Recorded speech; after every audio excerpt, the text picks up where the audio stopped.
الحمد للہ رب العالمین والصلاة والسلام علی خاتم النبیین اما بعد فاعوذ باللہ من الشیطان الرجیم بسم اللہ الرحمن الرحیم۔ سورہ انشقاق۔ سورہ انشقاق کا تعارف، مقام نزول۔ سورہ انشقاق مکہ مکرمہ میں نازل ہوئی ہے۔ آیات، کلمات اور حروف کی تعداد: اس سورت میں ایک رکوع، 25 آیتیں، 107 کلمات اور 430 حروف ہیں۔ انشقاق نام رکھنے کی وجہ: انشقاق کا معنی ہے پھٹنا، اور اس سورت کا یہ نام اس کی پہلی آیت میں موجود لفظ انشقت سے ماخوذ ہے۔ سورہ انشقاق کے مضامین: اس سورت کا مرکزی مضمون یہ ہے کہ اس میں قیامت کی ہولناکیاں بیان کی گئی ہیں، اور اس سورت میں یہ مضامین بیان ہوئے ہیں۔ نمبر 1، اس سورت کی ابتدا میں قیامت قائم ہوتے وقت کائنات میں ہونے والی بعض تبدیلیاں بیان کی گئیں۔ نمبر 2، یہ بتایا گیا کہ ہر انسان مرنے کے بعد اللہ تعالیٰ کی بارگاہ میں حاضر ہو کر اپنے اعمال کا حساب ضرور دے گا اور اپنے اعمال کے مطابق جزا یا سزا پائے گا۔ نمبر 3، یہ بیان کیا گیا کہ قیامت کے دن جن لوگوں کو اعمال نامہ دائیں ہاتھ میں دیا جائے گا تو ان سے آسان حساب لیا جائے گا اور وہ اپنے جنتی گھر والوں کی طرف خوشی خوشی لوٹے گا، اور جنہیں اعمال نامہ پیٹھ کے پیچھے سے دیا جائے گا تو وہ عذاب سے چھٹکارا پانے کے لیے موت مانگیں گے اور انہیں جہنم کی بھڑکتی آگ میں ڈال دیا جائے گا۔ نمبر 4، شفق، رات اور چاند کی قسم ذکر کر کے فرمایا گیا کہ قیامت کے دن مشرکین ہولناک امور اور مشکل ترین احوال کا سامنا کریں گے۔ نمبر 5، اس سورت کے آخر میں کفار و مشرکین اور ملحدوں وغیرہ کی ایمان قبول نہ کرنے پر سرزنش کی گئی اور دردناک عذاب سے ڈرایا گیا، اور جو لوگ ایمان لائے اور نیک اعمال کیے تو انہیں دائمی ثواب کا مژدہ سنایا گیا۔ سورہ مطففین کے ساتھ مناسبت: سورہ انشقاق کی اپنے سے ماقبل سورت مطففین کے ساتھ مناسبت یہ ہے کہ سورہ مطففین میں اعمال نامہ لکھنے والے فرشتوں کا ذکر کیا گیا ہے، اور اس سورت میں اعمال نامہ لوگوں کے ہاتھ میں دیے جانے کا ذکر ہے۔ بسم اللہ الرحمن الرحیم۔ ترجمہ: اللہ کے نام سے شروع جو نہایت مہربان رحمت والا ہے۔ اذا السماء انشقت وأذنت لربها وحقت وإذا الأرض مدت وألقت ما فيها وتخلت وأذنت لربها وحقت۔ ترجمہ: جب آسمان پھٹ جائے گا اور وہ اپنے رب کا حکم سنے گا اور اسے یہی لائق ہے، اور جب زمین کو دراز کر دیا جائے گا اور جو کچھ اس میں ہے زمین اسے باہر ڈال دے گی اور خالی ہو جائے گی، اور وہ اپنے رب کا حکم سنے گی اور اسے یہی لائق ہے۔ اذا السماء انشقت، جب آسمان پھٹ جائے گا۔ تفسیر صراط الجنان میں ہے، اس آیت اور اس کے بعد والی 4 آیات کا خلاصہ یہ ہے کہ قیامت قائم ہونے کے وقت جب آسمان پھٹ جائے گا اور وہ اپنے پھٹنے کے بارے میں اپنے رب عز و جل کا حکم سنے گا اور اس کی اطاعت کرے گا، اور اسے یہی لائق ہے کہ وہ اپنے رب عز و جل کا حکم سنے اور اس کی اطاعت کرے، اور جب زمین کو برابر کر کے دراز کر دیا جائے گا اور اس پر کوئی عمارت اور کوئی پہاڑ باقی نہ رہے گا، اور زمین اپنے اندر موجود سب خزانے اور مردے باہر ڈال دے گی اور خزانوں اور مردوں سے خالی ہو جائے گی، اور وہ اپنے اندر کی چیزیں باہر پھینک دینے کے بارے میں اپنے رب عز و جل کا حکم سنے گی اور اس کی اطاعت کرے گی، اور اسے یہی لائق ہے کہ وہ اپنے رب عز و جل کا حکم سنے اور اس کی اطاعت کرے، تو اس وقت انسان اپنے عمل کا نتیجہ ثواب اور عذاب کی صورت میں دیکھ لے گا۔ یا ایھا الانسان انک کادح الی ربک کدحا فملاقیہ۔ ترجمہ: اے انسان، بے شک تو اپنے رب کی طرف دوڑنے والا ہے، پھر اس سے ملنے والا ہے۔ یا ایھا الانسان، اے انسان۔ تفسیر صراط الجنان میں ہے، اس آیت کا مفہوم یہ ہے کہ اے انسان، تو اپنی موت آنے تک اچھے یا برے عمل کرنے میں محنت و مشقت کرتا رہتا ہے، پھر مرنے کے بعد تجھے اللہ تعالیٰ کی بارگاہ میں اپنے اعمال کا حساب دینے کے لیے ضرور حاضر ہونا ہے، اور تو نے دنیا میں جیسے عمل کیے ہوں گے انہی کے مطابق تمہیں اس کی بارگاہ سے جزا ملے گی۔ اللہ تعالیٰ کو راضی کرنے والے عمل کریں اور ناراض کرنے والے اعمال سے بچیں۔ ہر انسان کو چاہیے کہ وہ اس آیت میں غور کرے اور اپنے اعمال کا محاسبہ کرے اور موت آنے سے پہلے ایسے عمل کر لے جن کے ذریعے وہ اللہ تعالیٰ کی ناراضی سے نجات پا جائے اور اسے اللہ تعالیٰ کی رضا حاصل ہو جائے، اور ایسے عمل کرنے سے خود کو بچا لے جن کی وجہ سے اللہ تعالیٰ اس سے ناراض ہو جائے اور وہ ہلاکت میں پڑ جائے۔ اگر وہ ایسا کرے گا تو اس میں اسی کا بھلا اور فائدہ ہے، اور نہیں کرے گا تو سراسر نقصان بھی اسی کا ہے، جیسا کہ اللہ تعالیٰ ارشاد فرماتا ہے، من كفر فعليه كفره ومن عمل صالحا فلأنفسهم يمهدون۔ ترجمہ، جس نے کفر کیا تو اس کے کفر کا وبال اسی پر ہے، اور جو اچھا کام کریں وہ اپنے ہی کے لیے تیاری کر رہے ہیں۔ اور ارشاد فرماتا ہے، وَمَن جَاهَدَ فَإِنَّمَا يُجَاهِدُ لِنَفْسِهِ إِنَّ اللَّهَ لَغَنِيٌّ عَنِ الْعَالَمِينَ۔ ترجمہ، اور جو کوشش کرے تو اپنے ہی فائدے کے لیے کوشش کرتا ہے، بے شک اللہ سارے جہان سے بے پرواہ ہے۔ اور جنہوں نے اللہ تعالیٰ کو ناراض کرنے والے عمل کیے ان کے بارے میں ارشاد فرماتا ہے، فَكَيْفَ إِذَا تَوَفَّتْهُمُ الْمَلَائِكَةُ يَضْرِبُونَ وُجُوهَهُمْ وَأَدْبَارَهُمْ ذَلِكَ بِأَنَّهُمُ اتَّبَعُوا مَا أَسْخَطَ اللَّهَ وَكَرِهُوا رِضْوَانَهُ فَأَحْبَطَ أَعْمَالَهُمْ۔ ترجمہ، تو ان کا کیسا حال ہوگا جب فرشتے ان کے منہ اور ان کی پیٹھوں پر ضربے مارتے ہوئے ان کی روح قبض کریں گے۔ یہ اس لیے ہے کہ انہوں نے اللہ کو ناراض کرنے والی بات کی پیروی کی اور انہوں نے اللہ کی خوشنودی کو پسند نہ کیا، تو اس نے ان کے اعمال ضائع کر دیے۔ اللہ تعالی ہمیں اپنی رضا والے کام کرنے کی اور ناراض کر دینے والے کاموں سے بچنے کی توفیق عطا فرمائے، آمین۔ فَأَمَّا مَنْ أُوتِيَ كِتَابَهُ بِيَمِينِهِ فَسَوْفَ يُحَاسَبُ حِسَابًا يَسِيرًا وَيَنقَلِبُ إِلَىٰ أَهْلِهِ مَسْرُورًا۔ ترجمہ، تو جسے اس کا نامہ اعمال اس کے دائیں ہاتھ میں دیا جائے گا تو عنقریب اس سے آسان حساب لیا جائے گا اور وہ اپنے گھر والوں کی طرف خوشی خوشی پلٹے گا۔ فَأَمَّا مَنْ أُوتِيَ كِتَابَهُ بِيَمِينِهِ، تو جسے اس کا نامہ اعمال اس کے دائیں ہاتھ میں دیا جائے گا۔ تفسیر صراط الجنان میں ہے، اس آیت اور اس کے بعد والی 2 آیات کا خلاصہ یہ ہے کہ قیامت کے دن جسے اس کا نامہ اعمال اس کے دائیں ہاتھ میں دیا جائے گا تو ان قریب اس سے آسان حساب لیا جائے گا، اور وہ حساب کے بعد اپنے جنتی گھر والوں کی طرف اپنی اس کامیابی پر خوشی خوشی پلٹے گا۔ قیامت کے دن ایمان والوں کے حساب کی صورتیں۔ یاد رہے کہ قیامت کے دن بعض اہل ایمان ایسے ہوں گے کہ جنہیں اعمال نامہ دیا ہی نہیں جائے گا اور وہ بغیر حساب کتاب کے سیدھے جنت میں چلے جائیں گے، اور بعض اہل ایمان ایسے ہوں گے کہ جب وہ اللہ تعالیٰ کی بارگاہ میں حاضر ہوں گے تو ان سے تحقیق اور جرح والا حساب نہیں ہوگا، بلکہ صرف ان کے اعمال ان پر پیش کیے جائیں گے۔ وہ اپنی نیکیوں اور گناہوں کو پہچانیں گے، پھر انہیں نیکیوں پر ثواب دیا جائے گا اور ان کے گناہوں سے درگزر کیا جائے گا۔ یہ وہ آسان حساب ہے جس کا اس آیت میں ذکر ہے کہ نہ شدید اعتراضات کر کے اعمال کی تنقیح ہو، نہ یہ کہا جائے کہ ایسا کیوں کیا، نہ عذر طلب کیا جائے، نہ اس پر حجت قائم کی جائے، کیونکہ جس سے مطالبہ کیا گیا تو اسے کوئی عذر ہاتھ آئے گا اور نہ وہ کوئی حجت پائے گا، اس طرح وہ رسوا ہو جائے گا۔ اور بعض اہل ایمان ایسے ہوں گے کہ جب وہ اللہ تعالیٰ کی بارگاہ میں پیش ہوں گے تو ان کے ہر عمل کی پوچھ گچھ ہوگی، ان کا کوئی گناہ نظر انداز نہیں کیا جائے گا، اور انہیں برے اعمال کی سزا کاٹنے کے لیے ایک مخصوص مدت تک جہنم میں ڈال دیا جائے گا۔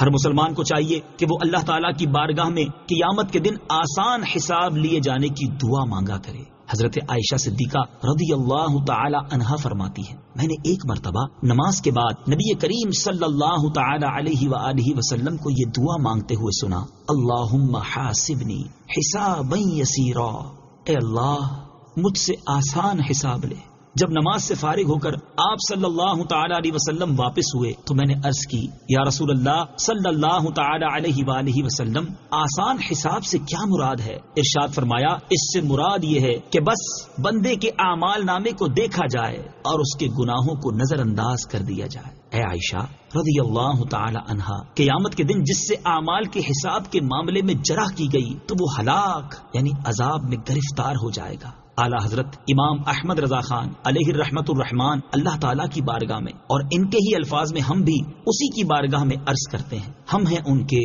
وہ ہے تیرے تو ہوئے ہم تیرے، اس سے بڑھ کر تیری سمت اور وسیلہ کیا ہے؟ ان کی امت میں بنایا، انہیں رحمت بھیجا، یوں نہ فرما کہ تیرا رحم میں دعویٰ کیا ہے؟ صدقہ پیارے کی حیا کا کہ نہ لے مجھ سے حساب، صدقہ پیارے کی حیا کا کہ نہ لے مجھ سے حساب، بخش بے پوچھے لجائے کو لجانا کیا ہے؟ وَأَمَّا مَنْ أُوتِيَ كِتَابَهُ وَرَاءَ ظَهْرِهِ فَسَوْفَ يَدْعُو ثُبُورًا وَيَصْلَى سَعِيرًا۔ ترجمہ، اور جسے اس کا نامہ اعمال اس کی پیٹھ کے پیچھے سے دیا جائے گا تو وہ عنقریب موت مانگے گا اور وہ بھڑکتی آگ میں داخل ہوگا۔ وَأَمَّا مَنْ أُوتِيَ كِتَابَهُ وَرَاءَ ظَهْرِهِ، اور جسے اس کا نامہ اعمال اس کی پیٹھ کے پیچھے سے دیا جائے گا۔ تفسیر صراط الجنان میں ہے، اس آیت اور اس کے بعد والی 2 آیات کا خلاصہ یہ ہے کہ قیامت کے دن کافر کا دایاں ہاتھ اس کی گردن کے ساتھ ملا کر توق میں باندھ دیا جائے گا اور بایاں ہاتھ پسے پشت کر دیا جائے گا اور اس میں اس کا نامہ اعمال دیا جائے گا۔ اس حال کو دیکھ کر وہ جان لے گا کہ وہ جہنم میں جانے والوں میں سے ہے، تو اس وقت وہ موت کی دعا مانگے گا اور یا صبورا یعنی ہائے موت کہے گا، تاکہ موت کے ذریعے عذاب سے چھٹکارا پا جائے، لیکن اسے موت نہ آئے گی اور اسے بھڑکتی آگ میں داخل کر دیا جائے گا۔ بائیں ہاتھ میں اعمال نامہ ملنے والوں کا حال، بائیں ہاتھ میں اعمال نامہ ملنے والوں کا حال بیان کرتے ہوئے ایک اور مقام پر اللہ تعالیٰ نے ارشاد فرمایا، وَأَمَّا مَنْ أُوتِيَ كِتَابَهُ بِشِمَالِهِ فَيَقُولُ يَا لَيْتَنِي لَمْ أُوتَ كِتَابِيَهْ وَلَمْ أَدْرِ مَا حِسَابِيَهْ يَا لَيْتَهَا كَانَتِ الْقَاضِيَةَ مَا أَغْنَى عَنِّي مَالِيَهْ هلك عني سلطانيه خذوه فغلوه ثم الجحيم صلوه ثم في سلسلة ذرعها 70 ذراعا فاسلكوه۔ ترجمہ، اور جسے اس کا نامہ اعمال بائیں ہاتھ میں دیا جائے گا تو وہ کہے گا اے کاش کہ مجھے میرا نامہ اعمال نہ دیا جاتا اور میں نہ جانتا کہ میرا حساب کیا ہے۔ اے کاش کہ دنیا کی موت ہی ہمیشہ کے لیے میری زندگی ختم کر دیتی، میرا مال میرے کچھ کام نہ آیا، میرا سب زور جاتا رہا۔ اسے پکڑو، پھر اسے توق ڈالو، پھر اسے بھڑکتی آگ میں داخل کرو، پھر ایسی زنجیر میں جکڑ دو جس کی لمبائی 70 ہاتھ ہے، اور کفار جہنم میں بھی موت کی دعا مانگیں گے، جیسا کہ ایک اور مقام پر اللہ تعالیٰ نے ارشاد فرمایا، وَإِذَا أُلْقُوا مِنْهَا مَكَانًا ضَيِّقًا مُقَرَّنِينَ دَعَوْا هُنَالِكَ ثُبُورًا لَا تَدْعُوا الْيَوْمَ ثُبُورًا وَاحِدًا وَادْعُوا ثُبُورًا كَثِيرًا۔ ترجمہ، اور جب انہیں اس آگ کی کسی تنگ جگہ میں زنجیروں میں جکڑ کر ڈالا جائے گا تو وہاں موت مانگیں گے، فرمایا جائے گا آج ایک موت نہ مانگو اور بہت سی موتیں مانگو۔ اللہ تعالی ہمارے ایمان کی حفاظت فرمائے اور ایمان پر ہی خاتمہ نصیب فرمائے اور قیامت کی ہولناکیوں اور جہنم کے عذابات کی شدتوں سے ہمیں نجات عطا فرمائے، آمین۔ إنه كان في أهله مسرورا إنه ظن أن لن يحور بلى إن ربه كان به بصيرا. ترجمہ: بے شک وہ اپنے گھر میں خوش تھا، اس نے سمجھا کہ وہ واپس نہیں لوٹے گا. ہاں کیوں نہیں، بے شک اس کا رب اسے دیکھ رہا ہے. إنه كان في أهله مسرورا. بے شک وہ اپنے گھر میں خوش تھا. تفسیر صراط الجنان میں ہے اس آیت اور اس کے بعد والی 2 آیات کا خلاصہ یہ ہے کہ قیامت کے دن کافر کا یہ حال اس لیے ہوگا کہ وہ دنیا کے اندر اپنے گھر میں اپنی خواہشوں، شہوتوں، تکبر اور غرور میں خوش تھا. اس نے یہ سمجھ رکھا تھا کہ وہ اپنے رب عز و جل کی طرف نہیں لوٹے گا اور وہ مرنے کے بعد اٹھایا نہ جائے گا، اور جیسا اس نے گمان کیا تھا در حقیقت ویسا ہرگز نہیں ہے، بلکہ وہ ضرور اپنے رب عز و جل کی طرف لوٹے گا اور مرنے کے بعد اسے اٹھایا جائے گا اور اس کے اعمال کا حساب کیا جائے گا. بے شک اس کا رب عز و جل اس کے کفر اور تمام گناہوں کو دیکھ رہا ہے اور اس کا کوئی عمل اللہ تعالیٰ سے پوشیدہ نہیں، لہذا وہ بہرحال اللہ تعالیٰ کی طرف لوٹے گا اور اپنے اعمال کی جزا پائے گا. آخرت سے غفلت اور بے فکری انتہائی نقصان دہ ہے. اس سے معلوم ہوا کہ جو شخص دنیا کی رنگینیوں میں مشغول ہو کر اپنی آخرت سے غافل اور بے فکر ہو جائے اور اس کی بہتری کے لیے کوشش نہ کرے تو وہ آخرت میں بہت نقصان اٹھائے گا، اور ایسا شخص دنیا میں بھی نقصان ہی اٹھاتا ہے. جیسا کہ حضرت انس بن مالک رضی اللہ تعالی عنہ سے روایت ہے، نبی کریم صلی اللہ تعالی علیہ وسلم نے ارشاد فرمایا، جسے آخرت کی فکر ہو اللہ تعالیٰ اس کا دل غنی کر دیتا ہے اور اس کے بکھرے ہوئے کاموں کو جمع کر دیتا ہے، اور دنیا اس کے پاس ذلیل لونڈی بن کر آتی ہے. اور جسے دنیا کی فکر ہو اللہ تعالیٰ محتاجی اس کی دونوں آنکھوں کے سامنے کر دیتا ہے، اس کے جمع شدہ کاموں کو منتشر کر دیتا ہے، اور دنیا کے مال سے بھی اسے اتنا ہی ملتا ہے جتنا اس کے لیے مقدر ہے. اللہ تعالیٰ ہمیں دنیا کے عیش و عشرت میں کھو کر اپنی آخرت سے غافل اور بے فکر ہونے سے بچائے اور اپنی آخرت بہتر بنانے کے لیے خوب کوشش کرنے کی توفیق عطا فرمائے. آمین. فلا اقسم بالشفق واللیل وما وسق والقمر اذا اتسق. ترجمہ: تو مجھے شام کے اجالے کی قسم ہے اور رات کی اور ان چیزوں کی جنہیں رات جمع کر دیتی ہے اور چاند کی جب اس کا نور پورا ہو جائے. فلا اقسم بالشفق. تو مجھے شام کے اجالے کی قسم ہے. تفسیر صراط الجنان میں ہے اس آیت سے اللہ تعالیٰ نے اپنی پیدا کی ہوئی چند چیزوں کی قسم ارشاد فرمائی ہے تاکہ لوگ ان میں غور و فکر کر کے عبرت حاصل کرنے کی طرف مائل ہوں. شفق سے کیا مراد ہے؟ تفسیر صراط الجنان میں ہے امام اعظم ابو حنیفہ رضی اللہ تعالیٰ عنہ کے نزدیک شفق سے مراد وہ اجالا ہے جو مغرب کی جانب سرخی ختم ہونے کے بعد شمال اور جنوب کی طرف نمودار ہوتا ہے، اور اس اجالے کے غائب ہونے پر آپ رضی اللہ تعالیٰ عنہ کے نزدیک مغرب کی نماز کا وقت ختم ہوتا اور عشاء کی نماز کا وقت شروع ہوتا ہے. اور یہی کثیر صحابہ کرام رضی اللہ تعالیٰ عنہم، اکابر تابعین اور تبع تابعین کا قول ہے. اور بعض علماء شفق سے وہی سرخی مراد لیتے ہیں جو سورج غروب ہونے کے بعد افق میں نمودار ہوتی ہے. واللیل وما وسق. اور رات کی اور ان کی جنہیں رات جمع کر دیتی ہے. تفسیر صراط الجنان میں ہے یعنی رات کی قسم اور ان چیزوں کی قسم جنہیں رات جمع کر دیتی ہے. ان چیزوں سے مراد یا تو جانور ہیں جو کہ دن میں منتشر ہوتے ہیں اور رات میں اپنے آشیانوں اور ٹھکانوں کی طرف چلے آتے ہیں، یا ان سے مراد وہ اعمال ہیں جو رات میں کیے جاتے ہیں جیسے تہجد کی نماز کہ یہ رات میں ادا کی جاتی ہے، یا ان سے مراد تاریکی اور ستارے ہیں کہ یہ رات میں جمع ہوتے ہیں. والقمر اذا اتسق. اور چاند کی جب پورا ہو جائے. تفسیر صراط الجنان میں ہے یعنی چاند کی قسم جب وہ پورا ہو جائے اور اس کا نور کامل ہو جائے. چاند کا نور ایام 20 یعنی قمری مہینے کی 13ویں، 14ویں اور 15ویں تاریخ میں کامل ہوتا ہے. لتركبن طبقا عن طبق فما لهم لا يؤمنون. ترجمہ: ضرور تم ایک حال کے بعد دوسرے حال کی طرف چڑھو گے تو انہیں کیا ہوا کہ وہ ایمان نہیں لاتے. لتركبن طبقا عن طبق. ضرور تم ایک حال کے بعد دوسرے حال کی طرف چڑھو گے تفسیر صراط الجنان میں ہے، یہ اس سے اوپر آیات میں مذکور قسموں کا جواب ہے۔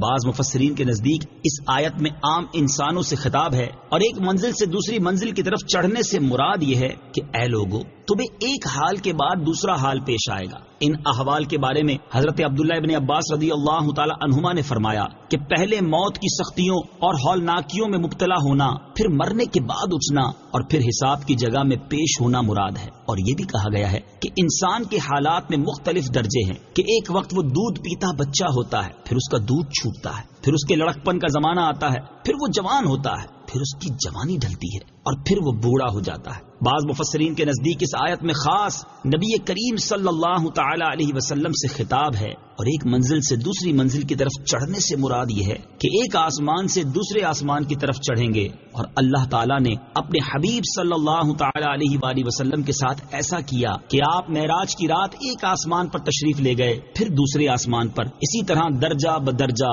اور مرتبہ بمرتبہ آپ صلی اللہ تعالی علیہ وآلہ وسلم اللہ تعالیٰ کے قرب کی منازل میں پہنچے۔ حضرت عبداللہ ابن عباس رضی اللہ تعالی عنہما سے مروی ہے کہ اس آیت میں نبی کریم صلی اللہ تعالی علیہ وآلہ وسلم کا حال بیان فرمایا گیا ہے، اور اس آیت کے معنی یہ ہے کہ آپ کفار کی سرکشی اور ان کے جھٹلانے کی وجہ سے غمگین نہ ہوں، آپ کو مشرکین پر فتح اور کامیابی حاصل ہوگی، اور آپ کا انجام بہت بہتر ہوگا۔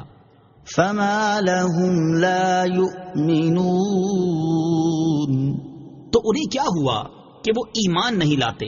تفسیر صراط الجنان میں ہے، یعنی اس سے پہلی آیات میں جن چیزوں کی قسم ارشاد فرمائی گئی یہ اللہ تعالیٰ کی عظیم قدرت پر دلالت کرتی ہیں، اور ان چیزوں کو دیکھ کر کسی عقل مند انسان کے لیے اللہ تعالیٰ پر ایمان لانے کے سوا اور کوئی چارہ نہیں۔ تو اب کفار کے پاس اللہ تعالیٰ پر ایمان لانے میں کیا عذر باقی رہ گیا ہے، اور وہ دلائل ظاہر ہونے کے باوجود اللہ تعالیٰ پر کیوں ایمان نہیں لاتے؟ وَإِذَا قُرِئَ عَلَيْهِمُ الْقُرْآنُ لَا يَسْجُدُونَ۔ ترجمہ، اور جب ان کے سامنے قرآن پڑھا جاتا ہے تو سجدہ نہیں کرتے۔ وَإِذَا قُرِئَ عَلَيْهِمُ الْقُرْآنُ لَا يَسْجُدُونَ، اور جب ان کے سامنے قرآن پڑھا جاتا ہے تو سجدہ نہیں کرتے۔ تفسیر صراط الجنان میں ہے، شان نزول، جب سورہ اقرا میں آیت وَاسْجُدْ وَاقْتَرِبْ نازل ہوئی تو رسول کریم صلی اللہ تعالی علیہ وآلہ وسلم نے یہ آیت پڑھ کر سجدہ کیا۔ مومنین نے بھی آپ کے ساتھ سجدہ کیا، البتہ کفار قریش نے سجدہ نہ کیا، تو ان کے اس فعل کی برائی میں یہ آیت نازل ہوئی، اور فرمایا گیا کہ جب کفار کے سامنے قرآن پڑھا جاتا ہے تو وہ سجدہ تلاوت نہیں کرتے۔ امام فخر الدین رازی رحمۃ اللہ تعالی علیہ فرماتے ہیں، کفار چونکہ انتہائی فصیح و بلیغ تھے، اس لیے قرآن سننے کے بعد ان کے پاس اس کے علاوہ اور کوئی چارہ نہ تھا کہ وہ قرآن کو اپنی مثل لانے سے عاجز کر دینے والا مان لے۔ اور جب انہوں نے نبی کریم صلی اللہ تعالی علیہ وآلہ وسلم کی نبوت درست ہونے اور احکامات اور ممنوعات میں ان کی اطاعت واجب ہونے کو جان لیا تو ان پر لازم تھا کہ وہ نبی کریم صلی اللہ تعالی علیہ وآلہ وسلم پر ایمان لائیں اور ان کی اطاعت کریں۔ اور چونکہ کفار نے ایسا نہیں کیا، اس لیے قرآن سن کر سجدہ نہ کرنے پر اللہ تعالیٰ کا ان کی مذمت کرنا حق ہے۔ سجدہ تلاوت سے متعلق 8 شرعی مسائل۔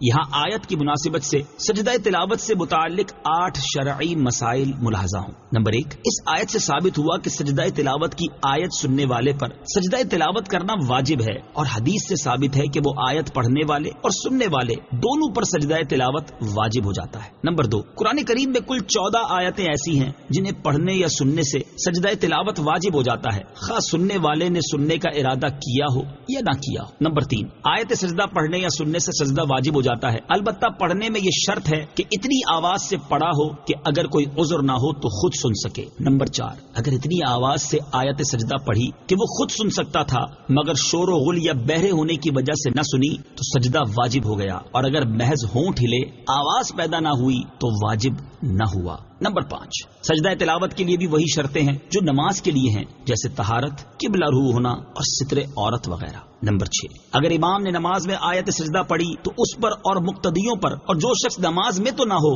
لیکن اس آیت کو سن لے تو اس پر سجدہ تلاوت کرنا واجب ہے۔ اس مسئلے کا خیال بطور خاص ان لوگوں کو رکھنا چاہیے جو تراویح پڑھنے کے لیے مسجد میں حاضر ہوتے ہیں یا گھروں میں بیٹھے مرد یا عورتیں امام کی تلاوت کو سن رہے ہوتے ہیں۔ البتہ آیت سجدہ سننے سے عورت پر سجدہ تلاوت اس صورت میں واجب ہوگا کہ وہ اس وقت جنابت، حیض یا نفاس کی حالت میں نہ ہو۔ نمبر 7، سجدے کی جتنی آیتیں پڑھی جائیں گی اتنے ہی سجدے واجب ہوں گے، اور اگر ایک ہی آیت ایک مجلس میں بار بار پڑھی گئی تو ایک ہی سجدہ واجب ہوگا۔ نمبر 8، سجدے کا مسنون طریقہ یہ ہے کہ کھڑا ہو کر اللہ اکبر کہتا ہوا سجدہ میں جائے اور کم سے کم 3 بار سبحان ربی الاعلی کہے، پھر اللہ اکبر کہتا ہوا کھڑا ہو جائے۔ سجدہ تلاوت کے شروع اور آخر میں دونوں بار اللہ اکبر کہنا سنت ہے، اور کھڑے ہو کر سجدے میں جانا اور سجدے کے بعد کھڑا ہونا یہ دونوں قیام مستحب ہیں۔ نوٹ: سجدہ تلاوت کے بارے میں مزید معلومات حاصل کرنے کے لیے بہار شریعت جلد نمبر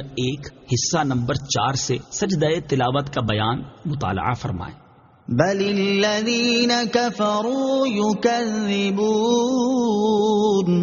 واللہ اعلم بما یوعون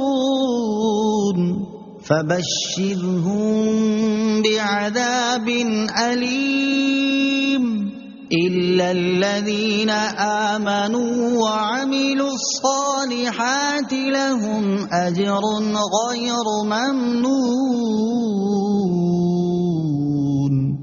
ترجمہ: بلکہ کافر جھٹلا رہے ہیں اور اللہ خوب جانتا ہے جو وہ اپنے دلوں میں رکھتے ہیں، تو تم انہیں دردناک عذاب کی بشارت سنا دو۔ مگر جو ایمان لائے اور انہوں نے اچھے اعمال کیے ان کے لیے وہ ثواب ہے جو کبھی ختم نہیں ہوگا۔ بل الذین کفروا یکذبون، بلکہ کافر جھٹلا رہے ہیں۔